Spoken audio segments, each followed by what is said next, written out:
안녕하세요. 역서 돋보기입니다.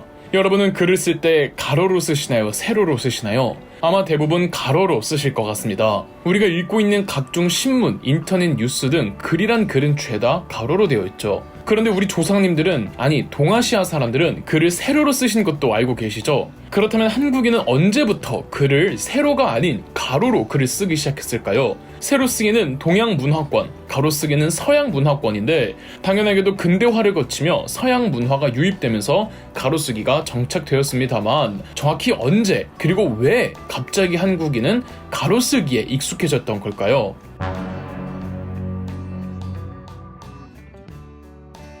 가로쓰기는 19세기 선교사들의 서양 책자들을 통해 처음 조선에 소개되었습니다. 1880년 프랑스 선교사들이 발간한 한불자전이 한글을 가로로 쓴 최초의 사례로 보고 있죠. 이후 언더우드와 게일은 1890년에 한영 영한사전을, 1897년엔 한영사전을 편찬했는데 두 사전 모두 한글을 가로쓰기로 표기하였습니다. 개화기 신문의 경우 대부분 세로쓰기였으나 독립협회에서 발간했던 독립신문에서 한글은 세로쓰기로, 영어만 가로쓰기로 병용하였죠. 1902년 대한선교사회에서는 순 우리말로 된 수학교과서 산슐신편을 가로쓰기로 표기하였습니다. 국가에서 발간한 공문서에서도 가로쓰기의 흔적들이 대다수였죠. 1908년 탁지부 소속 임시재산정리국 측량과에서 엮은 토지 측량술이 그 사례죠. 일제강점기 국어학자들의 경우를 볼까요? 지석영의 사전집, 언문이 가로쓰기 방식을 채택했고 비교적 외국어에도 능통했던 국어학자들은 세로쓰기보다는 가로쓰기를 선호했답니다. 윤치호의 실용영어문법, 김두봉의 깊도조선말본, 그리고 조선어학회에서 1941년 발표했던 외래어 표기법 통일안 등은 모두 가로쓰기로 인쇄되었고요. 일제강점기 주시경 학파의 주도로 어문 민족주의자들이 조직했던 조선어 연구회는 동인지 한글을 발간했는데 이때는 세로쓰기를 하다가 조선어 연구회의 후신 조직이었던 조선어 학회에서 발간한 동인지 한글에서는 가로쓰기를 채택했죠. 그러나 발간 약 2년 만에 다시 세로쓰기로 회귀했는데 그 이유는 1933년 10월에 제정 발표한 한글 맞춤법 통일안을 일반 대중에게 보급하기 위한 선택이었다. 대중에게 더 가까이 다가가려면 그들에게 현실적으로 익숙한 세로쓰기와 대량 접근이 손쉬운 신문체제를 선택할 수밖에 없었기 때문이다 라고 말을 했는데요. 이러한 점으로 미루어 보아 개화기 이래 가로쓰기의 사례들이 산발적으로 존재를 했지만 적어도 일제강점기 때까지는 대중들은 가로쓰기보다는 세로쓰기가 더 익숙했다고 알 수 있죠.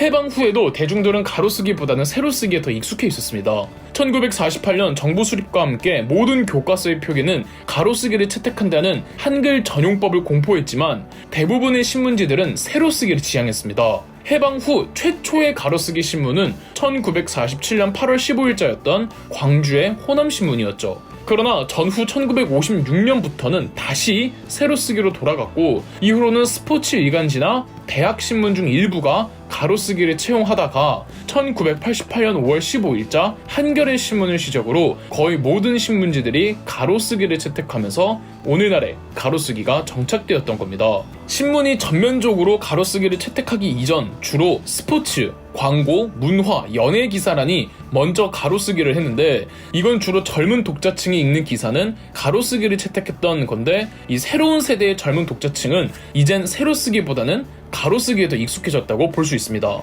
신문의 가로쓰기 전면화가 1988년이니 가로쓰기의 역사가 그렇게 먼 과거는 아닌 거죠. 1985년 한 통계에 따르면 신문의 독자층, 연령대별로 10대는 100%가 가로쓰기를 선호했고 20대의 경우 90%가, 40대는 60%, 50대는 43%, 60대는 33%가 가로쓰기를 선호했다고 합니다. 80년대 대한민국 사회에선 연령이 높은 세대는 아직까지도 세로쓰기를 선호했다는 점을 미루어 보아 세로쓰기에 대한 향수 자체는 80년대까지 사라지지 않았다고 볼 수 있죠. 세로쓰기에서 가로쓰기의 변화가 단순히 서구 문화를 마냥 따라가기만을 위한 건 아니었습니다. 가독성의 문제도 있기 때문이었는데요. 광복 이전에 오천석이라는 어느 한 학자가 가로쓰기와 세로쓰기 실험을 했다는데 오천석은 세로선이 가로선보다 더 커 보인다는 오벨시의 착시 현상을 인용하며 인간의 안구가 생리적으로 상하의 수직 운동보다는 좌우의 수평적 운동을 하기가 더 적당하다는 연구를 발표하면서 세로쓰기보다는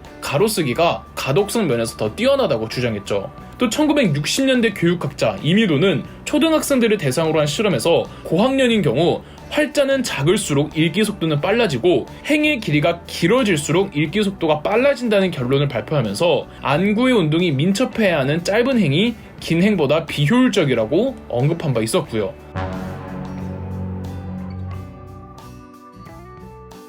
가로쓰기와 세로쓰기에 담긴 인문학적 해석을 해보도록 하겠습니다. 언어 결정론이라는 이론이 있습니다. 사람이 말하는 언어에 따라서 사람의 생각과 사고가 달라진다는 이론입니다. 드니 빌레브의 영화 컨택트에서도 다른 민족의 언어를 배울 때 몰입하게 되면 그 민족의 사고방식으로 접근하게 돼라는 대사가 있죠. 한국을 포함해 한자를 쓰던 문화권의 국가들은 대체적으로 세로쓰기가 보편화되어 있었습니다. 한자가 만들어진 중국에서 세로쓰기를 시작했으니 한자를 쓰는 다른 나라에서도 세로쓰기를 했던 거죠. 그런데 한자가 아닌 가나를 쓴 일본어의 책이나 한글이 기록되어 있는 훈민정음, 그리고 훈민정음 글자로 표기된 책들도 똑같이 세로쓰기를 채택하고 있습니다. 가나와 한글은 중국의 한자가 아닌 각 나라의 고유 문자인데 세로쓰기라는 한자 중심의 글자관에서는 벗어나지 못했던 거죠. 단순히 세로쓰기 외에도 일본의 가나나 한국의 한글은 한자와 마찬가지로 글자 하나하나가 정 네모틀 안에 있잖아요. 서양의 로마자나 알파벳을 비교해보면 동양의 글자가 아주 정확한 네모꼴을 지향했음을 알 수가 있습니다. 서양의 언어에는 필기차라는 것도 있고 말이죠. 그렇다면 중국의 한자는 왜 세로쓰기를 사용했을까요? 한자는 본디 거북이 등껍질이나 뼈에 새기며 시작하였습니다. 단단한 물질은 그 물질의 결에 따라 각인을 해야지 결에서 어긋나면 각인이 힘들어지죠. 따라서 한자는 등껍질이나 뼈에 결에 따라 편안하게 새기기 위해 세로로 썼던 겁니다. 종이가 만들어지기 전 대나무로 만든 죽간에 글을 쓸 때도 세로로 쓸 수밖에 없던 거죠. 이 책이라는 한자도 세로로 되어 있고 말이죠. 종이의 시대가 와서도 이미 세로 쓰기에 중국인들은 익숙해져 있을 뿐더러 한자의 특성상 옆으로 쓰는 것보다는 아래로 향하는 것이 편리했던 겁니다. 따라서 동양의 세로쓰기는 중국의 글자인 한자에 맞추어서 시작했으며 필연적으로 중국어의 세계관을 담고 있을 수밖에 없었죠. 일본에서 가나가 만들어지고 조선에서 한글이 만들어져도 가나와 한글이 계속 한자에 최적화된 세로쓰기를 계속 지향하는 한 여전히 중화 중심의 세계관에서 완벽하게 벗어났다고 볼 수가 없었죠. 그렇다면 한자에 최적화된 이 세로쓰기에 담긴 그 중국어의 세계관은 무엇일까요? 한자의 수직적인 표기 방식이 어느 정도 한자를 쓰는 민족들의 공통된 사상을 형성했다고 볼 수 있는데, 전통적으로 한자를 공유하는 동아시아는 수직적인 위계의 사유를 매우 중요시했습니다.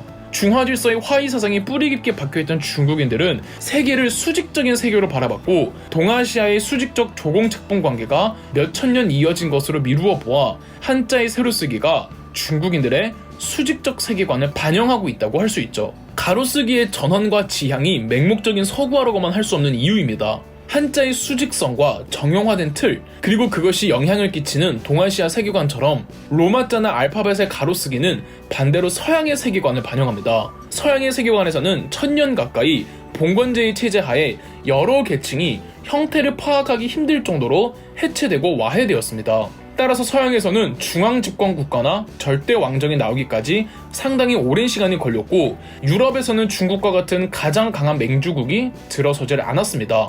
유럽의 역사에서 유일하게 황제가 군림했던 신성 로마 제국 역시 수백 개의 제후국으로 쪼개져 있는 형체 없는 나라였고요. 동양도 이 세로쓰기와 네모틀에서 벗어나는 단계까지 이르러야 전통적인 중국 중심의 수직적이고 정형화된 질서에서 벗어날 수 있었다고 볼 수 있습니다. 일제강점기와 해방 이후 세로쓰기에서 가로쓰기로의 전환 논쟁이 한자 폐지 논쟁과 같이 결부되어 이루어졌습니다. 동아일보 1927년 10월 28일자 사설 한글 운동의 의의와 사명에서는 한자를 완전히 포기하고 한글의 자체를 완전히 분해하여 단어를 본위로 집합케 함이 근본적 해결 문제임을 우리는 주장한다. 다시 말하면 한글의 횡서화가 그것이다. 한자를 폐한다 함은 한자의 사용을 폐한다 함이요, 한어로서 유입된 단어를 폐하자는 고어 회복 운동의 류가 아니다 라고 하면서 순한글 사용과 함께 가로쓰기를 주장하고 있죠. 따라서 요약하자면 세로쓰기에서 가로쓰기의 전환은 단순히 가독성만의 문제가 아니라 언어 결정론에 입각해 글쓰기 방식의 전환을 비추어 보자면 전통적인 중국을 축으로 수직적 세계관을 해체하는 결과라고 해석할 수가 있죠. 그럼 역사 돋보기였습니다. 영상 재미있으셨다면 구독과 좋아요, 알림 설정까지 해주시면 감사드리겠습니다.